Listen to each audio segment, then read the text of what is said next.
Hello friends, இன்னைக்கு நம்ம 5 real tech incidents தான் பார்க்க போறோம் and you are watching.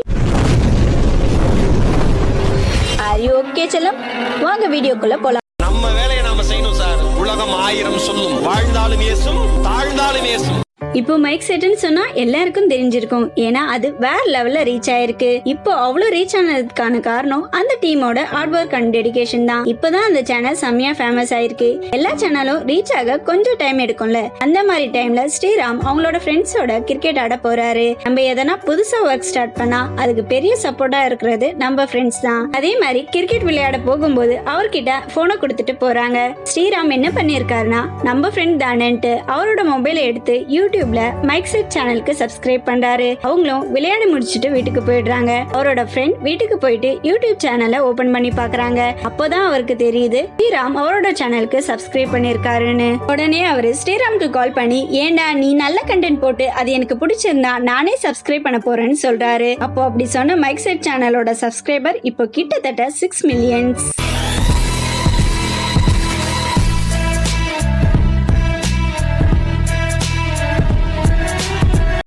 இவங்க தான் கோபி அண்ட் சுதாகர். இவங்களுக்கு ஆக்டிங்ல இன்ட்ரெஸ்ட் இருக்கு. அதனால கலக்க போது யார்ல போயிட்டு கலந்துக்கிறாங்க. இவங்க பெர்ஃபார்ம் பண்ணி முடிச்ச உடனே ஜட்ஜஸ் கமெண்ட் சொல்றாங்க. அதுல பாலாஜி அண்ணா உங்களை நான் செலக்ட் பண்ணா இப்படியே நான் வெளியில போயிட வேண்டியதான்னு சொல்றாரு. மகேஷ் அண்ணாவும் கண்டிப்பா உங்களை செலக்ட் பண்ண முடியாதுன்னு சொல்லிடுறாரு. அதுக்கப்புறம் நிறைய இடத்துல ட்ரை பண்றாங்க. லாஸ்டா அவங்களே ஒரு யூடியூப் சேனல்ல ஸ்டார்ட் பண்றாங்க. இதுக்கெல்லாம் நீங்க சரிப்பட்டு வர மாட்டீங்கன்னு சொன்னவங்களுக்கு பதிலடியா இப்ப இவங்க சேனலுக்கு, அதாவது பரிதாபங்கள் சேனலுக்கு 2.7 மில்லியன் சப்ஸ்கிரைபர்.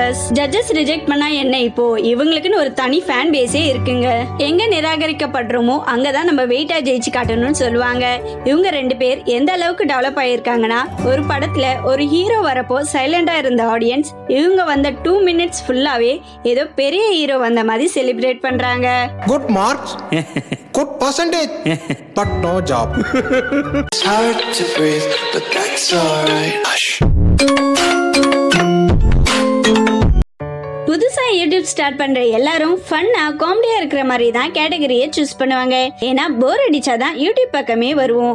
சோ அந்த போர் அண்ட் டென்ஷன்லாம் கம்மியாகிற அளவுக்கு வீடியோஸ் இருந்தா நல்லா இருக்கும்னு ட்ரோல்ஸ் அண்ட் மீம்ஸ் எல்லாம் போடுவாங்க. அதே மாதிரி தான் இவரும் 2018ல ஒரு யூடியூப் சேனல்ல ஸ்டார்ட் பண்றாரு. ஸ்டார்ட் பண்ணி எல்லார் போலயும் அவரும் மூவிஸ், கரண்ட் ட்ரெண்டிங்ல என்ன இருக்கோ அதை பத்திலாம் ட்ரோல்ஸ் போடுறாரு. ஆனா அது கொஞ்ச நாளே போர் அடிக்க ஆரம்பிச்சிடுது. என்னடா எல்லாரும் பண்ற மாதிரியே நார்மலா இருக்கேன்னு யோசிக்கிறாரு. அப்போதான் சும்மா இங்கிலீஷ் தக் லைஃப் வீடியோஸை பார்க்கறாரு. ஓகே, இது இங்கிலீஷ்ல இருக்கு, நம்ம ஏன் அதை தமிழ்ல ட்ரை பண்ண கூடாதுன்னு டிசைட் பண்ணி யூடியூபர்ஸ் தக் லைஃப் வீடியோவை யூடியூப்ல அப்லோடும் பண்றாரு. அதை அப்லோட் பண்ணிட்டு அவரோட ஸ்டடீஸ்ல கான்சென்ட்ரேட் பண்ணணும்ட்டு YT ஸ்டுடியோவை அன்இன்ஸ்டால் பண்ணிடுறாரு. கொஞ்ச நாள் கழிச்சு அவரோட ஃப்ரெண்ட் இன்ஸ்டாகிராம்ல மெசேஜ் பண்ணி உன் வீடியோவை பாத்தியான்னு கேக்குறாரு. ஆனா அவருக்கு ஒண்ணுமே புரியல. என்னடான்னு ஓபன் பண்ணி பார்த்தா அந்த வீடியோக்கு 1 மில்லியன் வியூஸ் வந்திருக்கு. அதுவும் 2018லயே. நம்ம இவ்வளவு நேரம் யாரை பத்தி பேசிட்டு இருந்தோம்னு கண்டிப்பா கண்டுபிடிச்சிருப்பீங்கன்னு நினைக்கிறேன். Are you okay baby channel தாங்க. அவர் எந்த அளவுக்கு ரீச் ஆயிருக்காருன்னா, அவரோட பிளாக் சேனல் எந்த ஒரு வீடியோஸும் போடுறதுக்கு முன்னே அவருக்கு 9050 சப்ஸ்கிரைபர்ஸ் வர அளவுக்கு.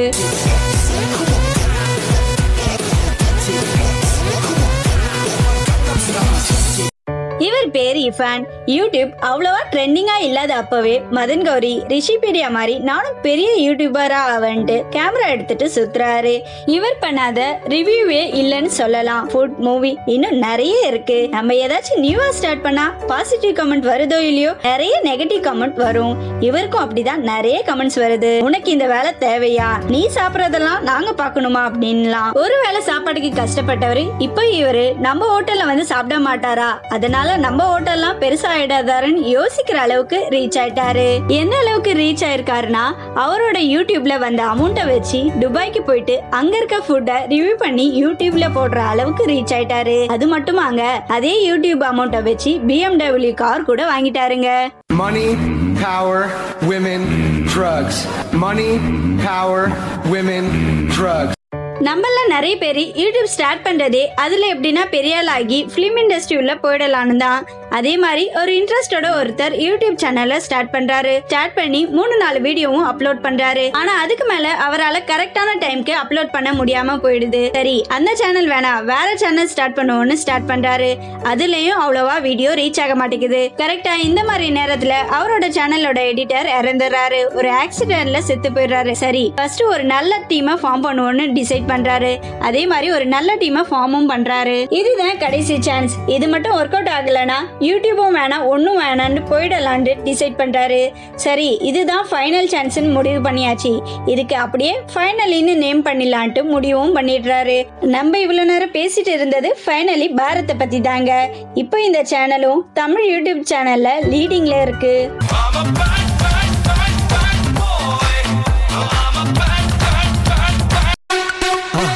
மறக்காம சர்ப்ரைஸ் பண்ணுங்க. தேங்க்யூ.